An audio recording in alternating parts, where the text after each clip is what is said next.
Isang mapagpalang araw sa inyong lahat, Luzon, Visayas at Mindanao, saan man kayo sulok ng mundo. Ay mag-ingat kayo palagi mga kabayan. Dito na naman tayo sa Pasay, Manila Bay Reclamation Project upang mag-update mga kabayan. Ayan.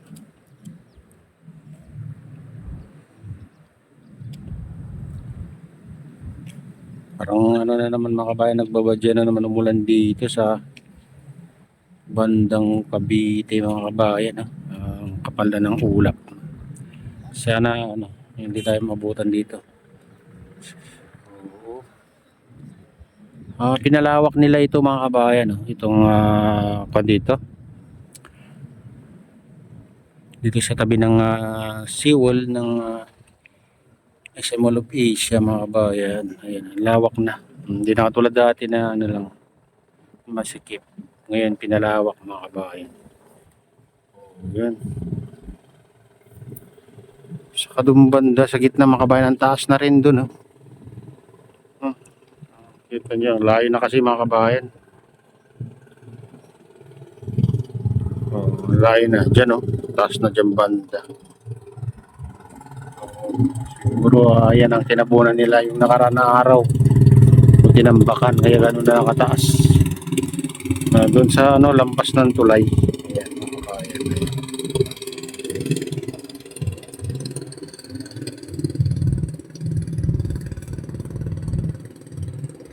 Palawak ng palawak tong reclamation dito sa tapat ng SM Mall of Asia. Ayan mga kabayan.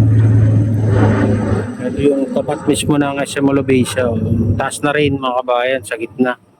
Dati lang sa gilid lang yung mataas. Ngayon mataas na rin pa sa gitna. Matambakan na.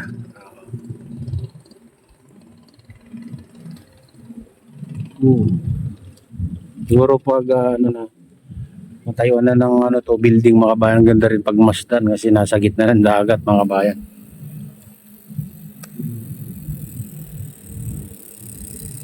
Parang nasa Dubai na, kaso lang hindi katulad sa Dubai na mataas yata yung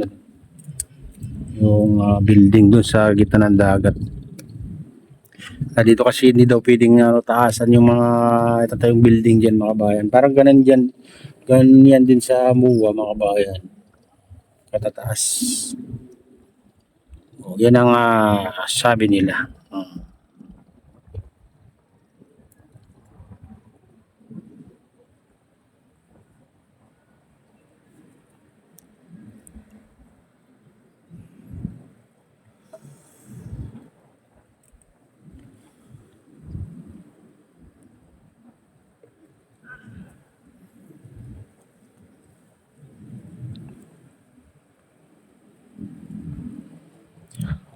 Ang lalayo na kasi yung mga nagtatambak mga kabayan, kaya hindi na natin matatanaw, natatakpan na rin sa mga matataas na tambak na buhangin.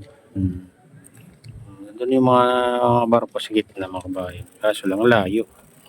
Ayan yung kung gaano nakalayo. Ayan yung mga barko dyan, yung mga dambuhalang barko mga kabayan sa gitna, layo.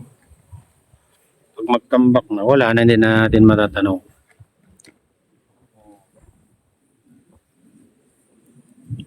Mas lalo kung taasan pa nila yung buhangin dito sa tapat natin mga kabayan.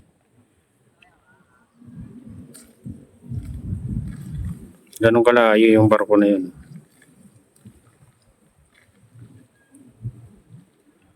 Sa kalagitnaan na.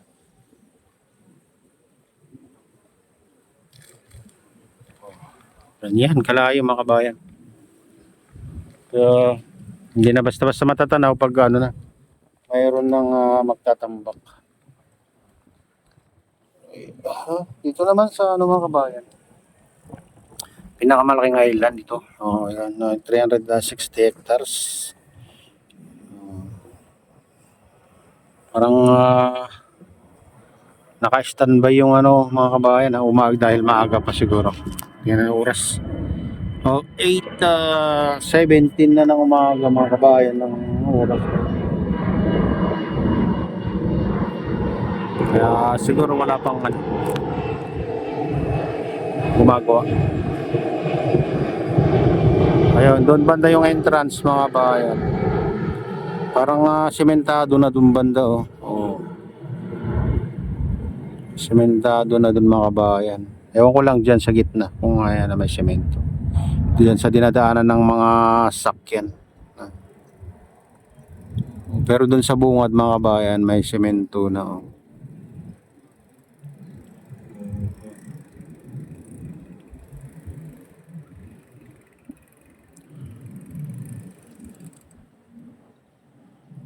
Silipin naman natin. Medyo ano yung ano mga kabayan, kulay. Parang madilim para sa akin. Ayan, madilim. Gano ka parang nagiging black and white yung video. Pag ganito na mapag ang kalangitan. Pero medyo araw na mga kabayan. Meron lang parte na talagang ano, makapal ng ulap. Ito nakita na yung ano, bundok ng Bataan. Yung bundok ng Bataan nga, so kapal din ang ulap mga kabayan.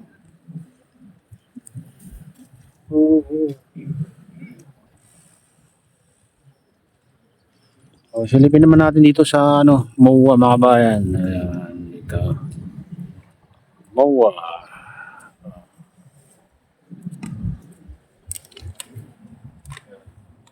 Tayo sa tabi. MOA.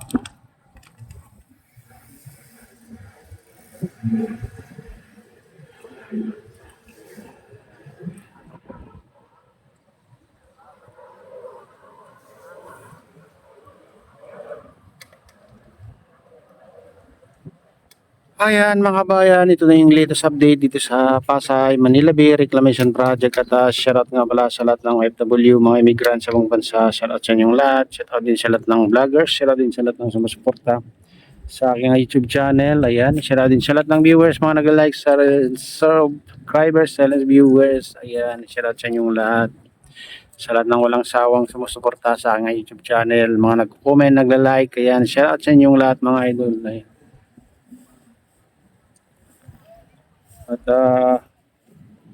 share out din kay Kuya Iyo, kay Atelin, kay Kuya Eric sa aking misis. So tuluyan sa Honolulu, na sinestraya. May kalawad share out sa inyong lahat dyan sa Honolulu, Hawaii. Yan. At sana ilagay kayong ligtas. Ayan. Share out din kay Ma'am Keisha Damo. Ayan. Shout out din kay Kadeo Official o kay Arnel Gabuyo. Ayan. May gala. At kay Rico Gabuyo. May kalawad share out sa inyong lahat mga idol.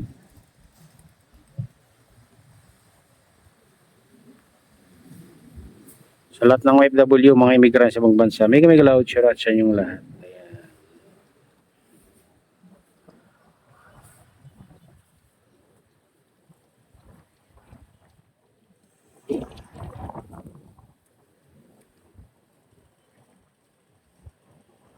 At pagpalain din ng Diyos at ingat kayo palagi. God bless us all. Bye.